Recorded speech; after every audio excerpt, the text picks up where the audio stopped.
নমস্কার বন্ধুরা, আজকের আহারে রান্নাঘরে সকলকে স্বাগত। এই ভিডিওতে আমি সমস্ত টিপস অ্যান্ড ট্রিক্স বলে দেব, যেগুলো ফলো করলে কোনো ঝামেলা ছাড়াই আপনারা নিরামিষ দিনেও দোকানের থেকেও সুস্বাদু লঙ্কার চপ বানাতে পারবেন। ছোট্ট এই চ্যানেলটিকে লাইক, শেয়ার ও সাবস্ক্রাইব করে আমার পাশে থাকার অনুরোধ জানাচ্ছি। এর মধ্যে আমাদের নানা রকম মুখরোচক খাবার খেতে ইচ্ছে যায়। আমি খুব সহজভাবে করে দেখাবো। যদি আপনার কাছে এরকম রেজার কাম টুইজার থাকে, তাহলে এই ভেতরের লঙ্কার বীজগুলো বার করতে পারেন। আবার যদি বেশি ঝাল খেতে অভ্যস্ত হন, তাহলে বীজগুলো না বার করলেও চলবে। আবার এরকম ছুরি তো আমাদের বাড়িতে থাকেই, এইভাবেও বার করতে পারেন। আমার কাছে যতগুলো ছিল ততগুলো দিয়ে আমি যার যেরকমভাবে সুবিধা হয় সেইভাবে যাতে করে নিতে পারেন, তাই জন্য করে দেখিয়েছি। স্টাফিং দিয়ে করতে চাইলে বীজটা বের করে নিলেই সুবিধা হয়। আমি আবার বাড়িতে থাকা চামচ দিয়েও আপনাদেরকে করে দেখাচ্ছি। এভাবে সুবিধা মনে হবে, আপনারা সেই পদ্ধতিটাই এভাবে ভেতরের বীজগুলো বার করে নেবেন। অনেক কম খরচে স্বাস্থ্যকরভাবে খুব সহজেই এরকম মুখরোচক আমরা বাড়িতে বানিয়ে পরিবেশন করতে পারি।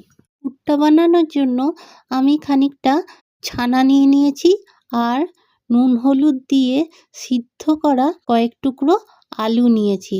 এবার সবগুলো একসাথে ভালো করে মেখে নেব।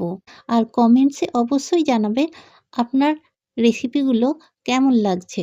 সামান্য পরিমাণে হলুদ, ঝাল লঙ্কার গুঁড়ো আর একটা ভাজা মশলা দিয়ে দিচ্ছি।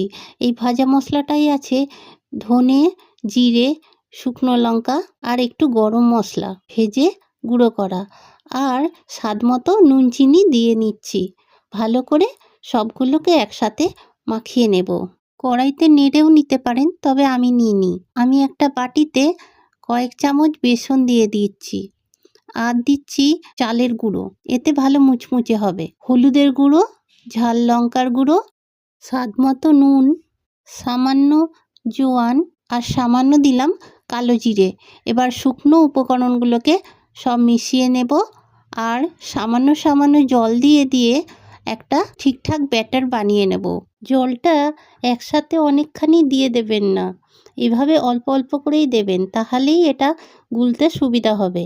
আর আমাদের একটা নির্দিষ্ট ঘনত্বের ব্যাটার চাই, না হলে লঙ্কাটাকে ভালো করে কোট করা যাবে না।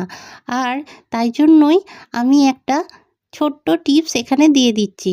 কিছুটা বেসনে, শুকনো বেসনে লঙ্কাগুলোকে আগে একবার নাড়িয়ে নেবেন। আমি একটা ছোট চামচের সাহায্যে পুরটা এক একটা লঙ্কার ভেতরে ঢুকিয়ে দিচ্ছি। এইভাবে করলে পুর ভরতে খুবই সুবিধা হবে। সমস্ত চিড়ে রাখা লঙ্কাগুলোর ভেতরে পুরগুলো ভরে সবগুলোকে একসাথে রেডি করে রাখবেন। সন্ধ্যের সময় চায়ের সাথে হোক বা নিরামিষ দিনে ডাল ভাতের সাথে, এটা কিন্তু দারুণ মুখরোচক। লঙ্কার গাটা খুবই তৈলাক্ত হয়, তাই ব্যাটারটা লাগানো একটু সমস্যার। আমার পুর ভরা হয়ে গেছে। খুব সহজে এটা করতে চাইলে আগে থেকে তৈরি করা ব্যাটারটা একটা গ্লাসে ঢেলে নেবেন, তাহলে এটা দিয়ে কোট করা সহজ হবে। থেকে বড় টিপস, একটু বেশি পরিমাণে বানাবেন, না হলে আপনি হয়তো ভাজতে গেলেন আর দেখবেন ভেজে রাখা পাত্র আস্তে আস্তে খালি হয়ে যাচ্ছে। আমি একে একে কোট করে গরম তেলে ভেজে নিচ্ছি। প্রথমে মাঝারি আঁচে ভাজবেন, তারপর ওঠানোর সময় আঁচটা বাড়াবেন। এতক্ষণ আমার সাথে থাকার জন্য অসংখ্য ধন্যবাদ বন্ধুরা। ভালো থাকুন, খুশি থাকুন, স্বাস্থ্যকর আহারে সুস্থ থাকুন। আবার চলে আসবো অন্য কোনো দিন, অন্য কোনো দারুণ সুস্বাদু রেসিপির সাথে।